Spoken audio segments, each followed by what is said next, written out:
আজ আমরা কথা বলবো নাস্তিকতার কানাগলি নিয়ে। সম্ভবত অনেকেই ব্যাপারটা বোঝে না, এটা নিয়ে ভাবে না। ব্যাপারটা লক্ষ্য করলে আপনি চমকে উঠে বলবেন, আমার তো কিছু নাস্তিক বন্ধু আছে, বিষয়টা ওদের জানানো দরকার। তারাও সেটি স্বীকার করেছে। তারা বলে, হ্যাঁ, এরকম একটা বিষয় তো আছে, আমাদের নিজেদের আলাপে জানি আমরা আলোচনা করতে চাই না, এবং বিষয়টা এলেই আমাদের মন খারাপ হয়ে যায়। আমার একটা দাবি আছে, আমার মতে একজন অবিশ্বাসী বলতে পারে না যে আমার একটা উদ্দেশ্য আছে, জীবনে পৌঁছাবার জন্য একটা লক্ষ্য আছে। হয়তো আপনি বলবেন না, তারা এটা বলে। আপনি দেখবেন আমাদের জীবনের একটা উদ্দেশ্য আছে। কি সেই উদ্দেশ্য? আল্লাহর সন্তুষ্টি অর্জন করা, জান্নাতে যাওয়া, জাহান্নামে না যাওয়া, একজন ভালো মুসলিম হয়ে ইসলামকে রিপ্রেজেন্ট করা। কিন্তু যখন একজন নাস্তিক বলতে চায় যে এটা আমার জীবনের লক্ষ্য, তখনই একটা চপেটাঘাত চলে আসে। সে আসলে নিজের গালে নিজেই চর বসায়। এই মানুষটিকে দেখুন, মানুষটি এখন আর জীবিত নেই। ৯৭ বছর বয়সী দার্শনিকের দৃষ্টিতে মৃত্যু নামে তিনি একটি ভিডিও বানিয়েছিলেন। এই ছবিটা ভিডিও থেকেই নেয়া। উনি ভিডিওটা রেকর্ড করেছিলেন ৯৭ বছর বয়সে। তিনি একজন নাস্তিক দার্শনিক, কথা বলছেন তার জীবন নিয়ে, প্রশ্ন করছেন জীবন আর মৃত্যু নিয়ে। তবে কথা হচ্ছে, মৃত্যুর পর কি ঘটবে বলে বিশ্বাস করে নাস্তিকরা? তারা বিশ্বাস করে তারা শেষ হয়ে যাবে, অনস্তিত্বে বিলীন হবে। এই মনস্তত্ত্ব একজন মানুষকে পাগল করে দিতে পারে। তোমাদের বলবো এই চাচার গল্প। এই ভিডিওতে তিনি ব্যাখ্যা করেছেন যে তার বয়স ৯৭ বছর। তিনি একটি বিশ্ববিদ্যালয়ে দর্শন বিভাগে ৪০ বছর ধরে পড়িয়েছেন।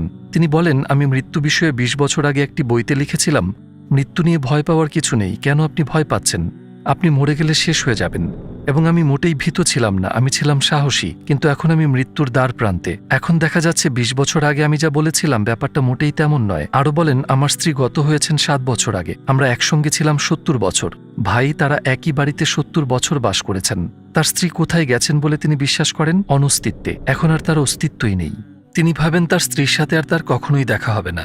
ভেবে দেখুন কেমন এই সাইকোলজি। এমন চিন্তা এই দুনিয়াতেই শেষ করে দিতে পারে একজন মানুষকে। তিনি বলেন, ৭ বছর আগে তার মৃত্যুতে আমার জীবনের অর্ধেকটাই শেষ হয়ে গিয়েছিল। তার মৃত্যুর সময় আমি সাথেই ছিলাম। শেষ মুহূর্তে তিনি তার স্ত্রীকে আলিঙ্গন করেছিলেন। এটা খুবই কঠিন একটি স্মৃতি ছিল বলে তিনি কাঁদতে শুরু করলেন। এই গল্পটা বলার উদ্দেশ্য হচ্ছে নাস্তিক দৃষ্টিকোণ থেকে মৃত্যুকে বর্ণনা করা। তিনি বলতে থাকেন, জীবনের কোনো উদ্দেশ্য আছে কিনা সেটাই ভাবি, মানে নিজেকে প্রশ্ন করি, জীবনের কোনো উদ্দেশ্য আছে কি, কোনো লক্ষ্য? তারপর বলেন, আমার মতে এটা একটা বোকার মতো প্রশ্ন। স্ট্রিট ইন্টারভিউতে আমরা নাস্তিকদের এই প্রশ্নটাই করি। জিজ্ঞাসা করেছিলাম, জীবনের উদ্দেশ্য কি? তাদের উত্তর কি ছিল? একজন ভালো মানুষ হওয়া। এই কথাটা তাদের জন্য একটা ফাঁকা বলি। বন্ধু, আমি নিশ্চয়ই তোমাকে ভুল বুঝছি। তুমি বিশ্বাস করো যে মৃত্যুর পর তোমার অস্তিত্ব শেষ হয়ে যাবে। তাহলে ভালো মানুষ হওয়া না হয় কি আসে যায়? তুমি তো হারিয়ে যাবে, এবং যেসব ভালো কাজ তুমি রেখে যাবে সেগুলোও হারিয়ে যাবে। তুমি যেসব মানুষের উপকার করছো, হারিয়ে যাবে সেই মানুষগুলো। কোনো অনুপ্রেরণা নেই। একজন নাস্তিকের চিন্তা দেখুন, কি করতে চাও তুমি? আমি নোবেল শান্তি পুরস্কার পেতে চাই। কিন্তু তুমি বিশ্বাস করো তুমি একসময় হারিয়ে যাবে। এই বাস্তবতার কথা আপনি যতবারই বলবেন ততবারই তাকে চপেটাঘাত করা হবে। সে হঠাৎ লক্ষ্য করবে আসলে তার জীবনের কোনো উদ্দেশ্যই নেই। তুমিও শেষ হয়ে যাবে তোমার মতে। তবে আমার মতে অবশ্যই তুমি শেষ হয়ে যাবে না। যেসব ভালো কাজের কথা তুমি বলছো শেষ হয়ে যাবে সেগুলো। এবং ভাবুন ব্যাপারটা, ভাবুন এই মানুষগুলোর সাইকোলজি নিয়ে। আপনার প্রিয়জনরাও হারিয়ে যাবে। আপনার মায়ের দিকে তাকান, তার মৃত্যু হবে এবং তাকে আর কখনোই দেখবেন না, চলে যাবেন চিরতরে। আপনি তাকাবেন সন্তানের চোখের দিকে, তারপর মৃত্যু আসবে, সব শেষ, আর কখনো দেখা হবে না আপনাদের। সবকিছু, সবাই আপনার হাত ফসকে বেরিয়ে যাবে। সেদিন একজন নাস্তিক এখানে এসেছিল, ব্যাপারটা আসলেই ইন্টারেস্টিং। তিনি বললেন, আমার মা বাবা ও ভাই বোন আছে, তাদের সাথে আমার খুব দূরত্ব। আমি চেষ্টা করি তাদের ভালো না বাসতে। কেন? তিনি বলেন, কারণ মৃত্যুর পর তারা হারিয়ে যাবে। তাদের সাথে আমি দূরত্ব বজায় রাখি, কারণ তাদের বেশি ভালোবাসলে অনেক কষ্ট পাবো, তাই তাদের ভালো না বাসতে চেষ্টা করি। ভাইরা, এটা কি জীবন? আপনার পিতাকে ভালোবাসতে দেয় না এই জীবন, দেয় না আপনার ভাইকে ভালোবাসতে। দুনিয়াকেই জাহান্নামে পরিণত করে এই জীবন। আপনাকে বলা হলো ১০ মিনিটের মধ্যে আপনাকে ফাঁসি দেব। তারপর যদি আপনার সামনে সব ধরনের সুস্বাদু খাবার রাখা হয়, আপনি কি খেতে পারবেন বা কতটা উপভোগ করবেন? তেমনি এই জীবনে আপনি যা কিছুই করেন না কেন, মৃত্যু সবকিছুকেই শূন্য দিয়ে গুণ করে। উদাহরণস্বরূপ, আপনি কি জানেন কিছু দার্শনিক কিভাবে এই বিষয়টি শিশুদের কাছে ব্যাখ্যা করেছে? একটা শিশু তার মাকে হারিয়ে বলে, আমার মায়ের কি হয়েছে? তারা শিশুটিকে বলে, তোমার মা হারিয়ে গেছে, তার আর কোনো অস্তিত্ব নেই। কিভাবে? তারা উদাহরণ দেয়, যখন একটা টাওয়েল নোংরা হয়ে যায়, আমরা এটা ফেলে দিয়ে একটা নতুন টাওয়েল ব্যবহার করি, তাই না? পৃথিবী এরকমই। তোমার মা দুনিয়া এসেছিল, চলে গেছে, এখন পরিবর্তে আসবে অন্য কেউ। তারপর তারা জ্ঞানের কথা বলে। ওই শিশুর মনটা দুমড়ে মুচড়ে দিয়ে তাকে জীবন্ত কবর দিয়ে দিয়েছেন আপনি। কিভাবে বাঁচবে এই শিশু? তার জীবনটা নষ্ট করেছেন আপনি। জানেন নাস্তিকদের অবস্থাটা আসলে কেমন? ধরুন একটা জাহাজ ডুবতে শুরু করেছে, সবাই বলা বলি করছে, এখন আমরা কি করব? তারা ডানে বামে দৌড়াচ্ছে। এই অবস্থায় উদ্দেশ্য শুধু একটাই। কি সেই উদ্দেশ্য? লাইফ বোটে ঝাঁপ দিয়ে বাঁচার চেষ্টা করা। এই অবস্থায় কেউ কি বলবে, ভাইয়েরা, জানি জাহাজটা ডুবে যাচ্ছে, তবু চলুন বারবিকিউ করি, প্রচুর মাংস আছে, সেগুলো নষ্ট না করি? না, আমাদের জীবনটাও ঠিক সেরকম। আমাদের সামনে অপেক্ষা করছে মৃত্যু। ১০০ বছরের মধ্যে আমরা সবাই চলে যাব মাটির নিচে। এর কোনো সমাধান থাকলে অবশ্যই সেটা মানব জীবনের সর্বোচ্চ লক্ষ্য, তাই না? কোরআন আমাদের পরকালের সুসংবাদ দেয়, আমাদের জানায় যে পরকাল বলে কিছু আছে। এখন এই প্যারাডক্সটি ভালো করে বোঝা যাক, এটাই মূল বিষয়। বিষয়। একজন নাস্তিকের সামনে রয়েছে দুটো পথ, যদি সে সঠিক হয় অবশ্যই আমরা এটা বিশ্বাস করি না, কি হবে তার পরিণতি, সে হারিয়ে যাবে। যদি তার কথা সঠিক না হয় মানে ইসলামী প্রকৃত সত্য এবং আল্লাহর অস্তিত্ব আছে, একজন অবিশ্বাসী হিসেবে সে জাহান্নামের আগুনে পড়বে। তার পরিণতিটা হবে খুবই ভয়াবহ, সে সঠিক হোক কিংবা ভুল হোক, কোনো তৃতীয় অপশন নেই। উদাহরণস্বরূপ আপনি কি জানেন যে কিছু নাস্তিক দার্শনিক আত্মহত্যার প্রশংসা করেছেন? তারা বলেছেন এই জীবনের কোনোই অর্থ নেই, আমরা এখানে আছি বিনা কারণে এবং একসময় আর থাকবো না, তার উপর জীবন দুঃখ দুর্দশায় পূর্ণ, তাহলে বেঁচে থেকে আরো কষ্ট আমি কেন ভোগ করব? তাই আত্মহত্যা করাটা একটা যুক্তিযুক্ত কাজ। তারা আত্মহত্যার প্রশংসা করার পাশাপাশি কেউ কেউ আবার সত্যি আত্মহত্যা করেছেন। মাঝে মাঝে আপনি কিছু আত্মবিশ্বাসী নাস্তিকের দেখা পাবেন। ভাই, আপনার এমন শান্ত হওয়ার কথা না। প্রথম অপশন আপনার অবস্থা দুঃখজনক, দ্বিতীয় অপশন আপনার অবস্থা দুঃখজনক, তৃতীয় অপশন নেই, আপনি শান্ত থাকতে পারেন না, আপনার কোনো মোটিভেশন, জীবনের কোনো উদ্দেশ্য নেই, আপনার উচিত বসে বসে কাঁদা। যে জীবন আল্লাহর জন্য নয় সে জীবন নিরর্থক, সেজন্যই তাদের অনুভূতিকে তারা অবশ করে রাখতে চায়। অসারতা কেবল ড্রাগ বা অ্যালকোহলের মাধ্যমেই ঘটে না, মাঝে মাঝে তারা নিজেদেরকে ভুলিয়ে রাখে বিনোদনে বা হারাম আনন্দে। বস্তুত আমি একটা গবেষণাপত্রে পড়েছি, নিজেদেরকে নাস্তিক দাবি করা অনেকে বৃদ্ধ বয়সে কিছু একটাতে বিশ্বাস করা শুরু করে। চারপাশের মৃত্যু তাদেরকে নাড়া দেয় এবং মাতাল অবস্থা থেকে জাগিয়ে তোলে। যখন বোধশক্তি ফিরে আসে তারা সত্যিকার অর্থে ধর্ম নিয়ে পড়াশোনা শুরু করে। জীবন এরকমই প্রিয় ভাই।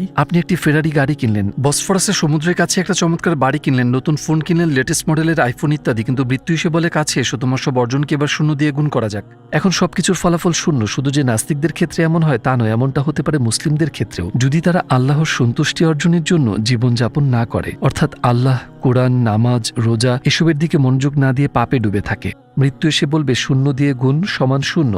ব্যাপারটা কি মন খারাপ করার মতো নয় ভাই? কিন্তু দেখুন, আমরা এখানে আল্লাহর পথে আমরা যা করছি সেগুলোর হিসেব আছে। যদি আমাদের ভাই ও বোনেরা এই ভিডিওটি দেখে থাকেন তার জন্য আমরা এখন সোয়াব পাচ্ছি, এটি কি শূন্য দিয়ে গুণ করা হবে? না, এক্ষেত্রে গুণ করা হচ্ছে 1 দিয়ে, কখনো কখনো 10 দিয়ে, এমনকি 100 দিয়ে, আবার কখনো 1000 দিয়ে। আর লাইলাতুল কদরে 30,000 দিয়ে গুণ করা হয়। মাঝে মাঝে একজন মানুষের নফস দুনিয়ার প্রতি অত্যাধিক মাত্রায় ঝুঁকে পড়ে, তাহলে ধর্ম আর বিশ্বাসের কি হবে? ঠিক আছে ভাই, আমরা ওসব পালন করবো আরো বয়স হলে।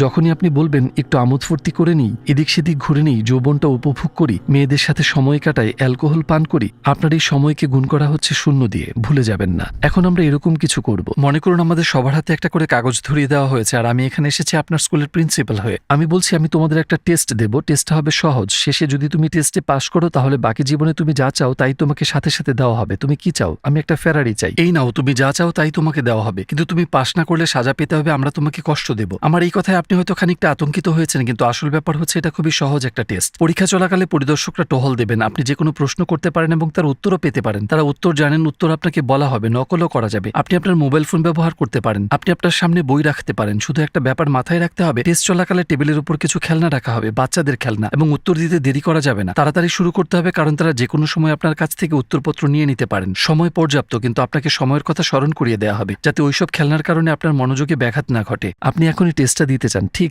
আপনি বলছেন ভাই এটা চমৎকার, বাকি জীবনে আমি যা চাই তাই পাবো, আমার জীবনটা হবে চমৎকার, এই টেস্ট দিতে আমি রাজি। এখন যদি আমি আপনাকে বলি যে প্রকৃতপক্ষে আমরা এরকম একটা টেস্টের মধ্যেই আছি, এই দুনিয়াটা কি একটা পরীক্ষা? হ্যাঁ। পুরস্কার, পাপ, জান্নাত, জাহান্নাম, এটা কি একটা সহজ পরীক্ষা? ভাই, পথ প্রদর্শকরা আছেন শিক্ষকরা, নবী আলাইহিওয়াসাল্লামরা ছিলেন আউলিয়া আর আলেম উলামাগণ। কখনো কখনো আপনার মনে ধর্ম সম্পর্কে প্রশ্ন আসে, আপনি ইন্টারনেটে যান এবং নির্ভরযোগ্য উৎস থেকে জানতে চেষ্টা করেন এই প্রশ্নের উত্তর কি। উত্তর আপনার সামনে চলে আসে, নকল করা যাবে, কুরআন আছে, আপনি কুরআন দেখে নিতে পারেন। আচ্ছা, তাহলে সমস্যাটা কি? ভাই, তাহলে কেন আপনি এই জান্নাত অর্জন করতে পারছেন না? টেবিলের উপর কি ছিল? খেলনা। আপনি কি জানেন ওই খেলনাগুলো কি? এই দুনিয়ার আমোদে আপনি এতই মশগুল হয়ে থাকেন যে আপনি নেটফ্লিক্স ওপেন করে সিজনের পর সিজন সিরিজ দেখতে থাকেন, আপনি ইউটিউবে যান এবং অপ্রয়োজনীয় মূল্যহীন অনেক জিনিস দেখতে থাকেন, এমনকি হারাম জিনিসও। এটা করা যাক, সেটা করা যাক, এইসব খেলা নিয়ে আপনি খুবই ব্যস্ত হয়ে থাকেন, অহেতুক দুনিয়াবী জিনিসে মশগুল হয়ে থাকেন আপনি। আমি আপনাকেই বলছি ভাই, অন্য কারো ব্যাপারে নয়, কথাটা ব্যক্তিগতভাবে নিন। টেস্টের দ্বিতীয় বৈশিষ্ট্য কি ছিল? আপনার উত্তরপত্র নিয়ে নেওয়া হতে পারে যে কোনো মুহূর্তে, আপনি মারা যেতে পারেন যে কোনো মুহূর্তে, টেস্টটা শেষ হতে পারে যে কোনো সময়। এভাবেই ব্যর্থ হব আমরা। যখন আমরা ওইসব খেলনার মোহে আবিষ্ট হয়ে থাকি, অবশ্যই আমরা বলি না যে এসবে আমার কিছু যায় আসে না, প্রার্থনার ধর্মের সাথে আমার কোনো সম্পর্ক নেই। আমরা বলি আমি ভবিষ্যতে নিজেকে শুধরে নেব, আমার জীবন বদলে যাবে, নিশ্চয়ই একদিন আমি ইবাদত করব, আল্লাহকে আমি ভালোবাসি। আপনি এসব বলতে বলতেই হঠাৎ একদিন আপনার উত্তরপত্র কেড়ে নেওয়া হবে, একটা সাদা কাপড়ে মুড়িয়ে ফেলা হবে আপনাকে। তখন আপনি বলবেন এত সহজ টেস্টে কিভাবে ফেল করলাম আমি? আপনি বলবেন এত বোকা আমি, দেয়ালে মাথা ঠুকতে চাইবেন আপনি। আপনি আপনার জীবনের উদ্দেশ্য বুঝতে পেরেছেন, লক্ষ্য বুঝতে পেরেছেন, কিন্তু আপনি সেই লক্ষ্যের দিকে অগ্রসর হচ্ছেন না। একদিন আপনি বৃদ্ধ হবেন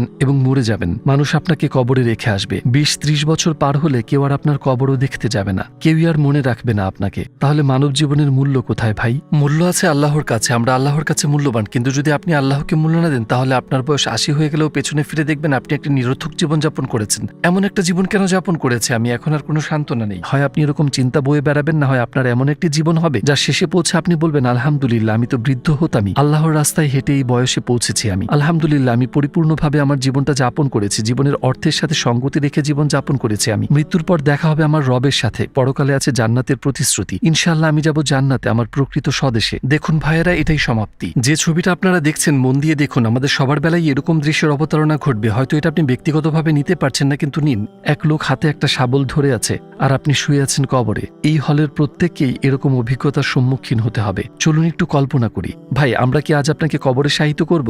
আজ আমরা সবাইকে কবরে শায়িত করছি, আপনাদের সবাইকে। আপনারা পরে আছেন সাদা কাপড়, কাফন। ভাই, আপনার প্রিয়জনরা আপনাকে বহন করে এনে কবরে রেখেছেন, আপনাকে ডানকাত করে শুয়ে দিয়েছেন, আপনার কবরে বাঁশের বেড়ি রাখা হয়েছে, মানুষ এখন আপনার কবরে মাটি ছিটিয়ে দিচ্ছে। মনে আছে আপনি হোয়াটসঅ্যাপ ব্যবহার করতেন, আপনি চ্যাট করতেন, আপনি সবাইকে ফোনে রাখতে চাইতেন, কাউকে ডিলিট করার কথা ভাবতেন না।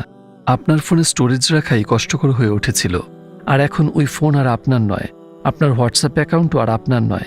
কেউ আপনার ফোনটা নিয়ে নিবে, হয়তো আপনার বড় ভাই অথবা চাচা, আপনার পরিচিত কেউ। তারা নিজেদের মধ্যে আলোচনা করবে ফোনটা এখন কে ব্যবহার করবে তা নিয়ে। আপনার কোনো আত্মীয় ফোনটা হাতে নিয়ে সেটা চালু করবে, ফোনে জানতে চাওয়া হবে restore, are you sure? Yes, restore. সেই মানুষটা আপনার সবকিছুই ডিলিট করে দেবে, আপনার সাথে সম্পর্কিত কোনো কিছুই আর প্রাসঙ্গিক নয়। আমার চমৎকার সব স্মৃতি আছে, আমার এমন ছবি আছে যা ডিলিট করবো না। কি করছো তুমি? আপনি আর নেই ভাই, আপনি আর এই পৃথিবীতে নেই, আপনি এখন শুয়েছেন মাটির নিচে, আপনার স্মৃতির কোনো অর্থই নেই আর। সবচেয়ে দুঃখজনক ব্যাপার কি বলবো ভাই, যখন মানুষ তাদের ফোনে স্টোরেজ ফাঁকা করতে চাইবে, তারা আপনার নাম্বার দেখে এক মুহূর্ত ভাববে আমি কি এটা ডিলিট করবো, তারপর ডিলিট করে দেবে। তারা যখন কন্ট্যাক্ট লিস্টে আপনার নাম দেখবে, তারা বলবে আমি কল করলেই কি হবে, কেউ তো উত্তর দেবে না, তারা আপনার নাম্বার ডিলিট করে দিবে। সবাই ধীরে ধীরে এই জগৎ থেকে আমাদের ডিলিট করে দিবে। আর যদি তারা আমাদের স্মরণ করেও তাতে কোনো কাজ হবে না। হবে কি, আপনার পাসওয়ার্ড ছিল যেগুলো শুধু আপনি জানতেন, ইনস্টাগ্রাম ইত্যাদি। ইটালিতে গিয়ে আপনি যা শেয়ার করেছিলেন আপনার ইনস্টাগ্রাম অ্যাকাউন্টে, আর কিছুই পোস্ট করা হবে না, কিছুই না, কোনো অ্যাক্টিভিটিই থাকবে না। সবচেয়ে কঠিন ব্যাপার এটাই, আপনার প্রিয়জনরা আপনার রুমে প্রবেশ করছে, তারা রুমের জিনিসপত্র গোটাতে যাচ্ছে, এবং সেটা করতেও দরকার হচ্ছে সাহস।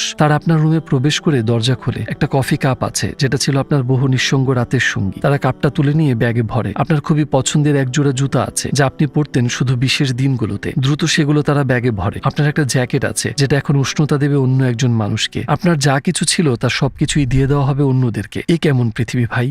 দুনিয়াদারি আল্লাহর জন্য না হলে তা কতটা নিরর্থক সেটাই ব্যাখ্যা করতে চেষ্টা করছি আমি। কিন্তু আমরা যদি অনুতপ্ত হই, আল্লাহর করুণা অপার। উদাহরণস্বরূপ ধরুন আমরা অনুতপ্ত হয়েছি, আল্লাহ আমাদের সকল পাপ তাৎক্ষণিকভাবে মুছে দেবেন এবং আমরা সম্পূর্ণ নতুন জীবন শুরু করতে পারবো। আপনাদের কেউ কেউ হয়তো বলবেন, ভাই যখন এখানে আপনার কথা শুনি তখন ভালোই লাগে, কিন্তু যখন এখান থেকে যাই তখন সবকিছু বদলে যায়, শয়তান আমার সাথে খেলা শুরু করে। এই সমস্যার সমাধানের একটাই উপায়। কি উপায় আমি বলবো? এটি একটি ট্রিপল ফর্মুলা। 3টা জিনিস আপনাকে বদলে দিবে। এগুলো ঠিক করতে পারলে আপনার সমস্যার সমাধান হয়ে যাবে। প্রথমত, আপনি কি ধরনের বই পড়ছেন সেটা লক্ষ্য রাখুন। কোনো অনাবশ্যক, অপ্রয়োজনীয় কিংবা ক্ষতিকর বই নয়, কেবল ইতিবাচক আর দরকারি বই। পৃথিবীতে অজস্র বই আছে এবং আপনি সবগুলো পড়তে পারবেন না। সেই বইগুলোকে প্রাধান্য দিন যেগুলো আপনার সবচেয়ে বেশি দরকার এবং পরকালের ব্যাপারে সহায়ক হবে। দ্বিতীয়ত, আপনি কি দেখছেন সেটা লক্ষ্য রাখুন। ইউটিউব এবং অন্যান্য প্ল্যাটফর্মে আপনি কি দেখছেন সেটা লক্ষ্য রাখুন, কারণ এই জিনিসগুলো আপনাকে সরাসরি প্রভাবিত করে। বইয়ের মতো ভিডিও প্রভাব ফেলে একজন মানুষের উপর। আর কি, বন্ধুরা আপনাকে প্রভাবিত করে। তৃতীয়ত, বন্ধু নির্বাচনে সতর্ক হন। বন্ধুত্ব করুন বেছে বেছে এবং এড়িয়ে চলুন সেসব বন্ধুকে যারা আপনাকে খারাপ পথে আহ্বান করে। যদি আপনি এই জিনিসগুলো বদলাতে পারেন তাহলে অবধারিতভাবে আপনার উপর ইতিবাচক প্রভাব পড়বে, কারণ আপনার 3টি প্রভাব বিস্তারকারী ফ্যাক্টরি ইতিবাচক হবে। অন্যভাবে বলতে গেলে ভালো বন্ধুরা আপনাকে আহ্বান করবে ভালো ও প্রয়োজনীয় কাজে। এটাই আমার পরামর্শ। ব্যাপারটা স্রোতের অনুকূলে যাওয়ার মতো। স্রোত যদি জান্নাতে যায়, আপনিও স্রোতের সাথে সেখানেই যাবেন। যেহেতু আপনার বন্ধুমহল পরিবর্তিত হয়ে গেছে, ওই স্রোত আপনাকে জান্নাতে নিয়ে যাবে। এমনকি আপনি খারাপ হতে চাইলেও আপনার বন্ধুরা আপনাকে নষ্ট হতে দেবে না। আমি নতুন এক গার্লফ্রেন্ড পেয়েছি, আপনার বন্ধুরা বলবে তুমি কি করছো ভাই? অন্যদিকে কিছু স্রোত জাহান্নামের দিকেও প্রবাহিত হয়। কিছু বন্ধু আছে যারা আপনি ভালো কিছু করলে বলবে কি করছো তুমি,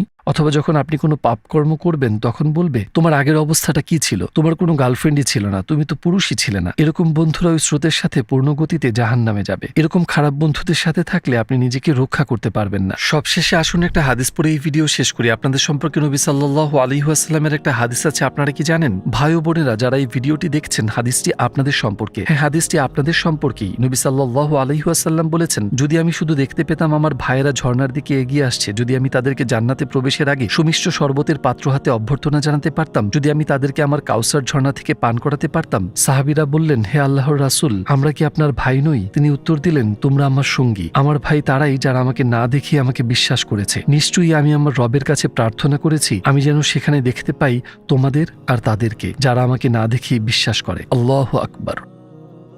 আমার গায়ে কাঁটা দিয়ে উঠছে। আমার ভাই হচ্ছে তারা যারা আমাকে না দেখিয়ে বিশ্বাস করে। তিনি আপনাদের ভাই বলেছেন। তাহলে কি আপনাকে কোনো অসৎ জীবন মানায়? কি বলবেন আপনি? অন্যভাবে বলতে গেলে যখন একজন নবী আলাইহিসসালাম আমাকে ভাই বলে ডাকেন এবং আমাকে এত ভালোবাসেন, তখন ইবাদতহীন জীবনযাপন এবং খেয়াল খুশি মতো আর উদ্দেশ্যহীনভাবে ভুল পথে চলা আমার সাজে না। তিনি আপনাকে ভাই বলে ডেকেছেন, কিন্তু আপনি মোটেও ভাইয়ের মতো নন। এটা কি আপনাকে মানায়? মোটেই না, তাই না? আল্লাহ আযজা ওয়া জাল আমাদের তৌফিক দান করুন ভ্রাতৃত্ব বজায় রেখে জীবনযাপন করার ও জান্নাতে যাওয়ার, এবং আমরা যেন আমাদের নবীজি সাল্লাল্লাহু আলাইহি ওয়াসাল্লামের দিকে দুহাত বাড়িয়ে বলতে পারি, হে আল্লাহর রাসূল, আপনি বলেছিলেন যারা আমাকে না দেখে বিশ্বাস করে তারা আমার ভাই। আজ আমি এসেছি, জান্নাতে প্রবেশের আগে আমাকে ওই পানীয় দিন আর অনুমতি দিন আপনাকে বুকে জড়িয়ে ধরার। আল্লাহ আমাদেরকে সেই মুহূর্তটি যাপনের তৌফিক দান করুন। আমিন।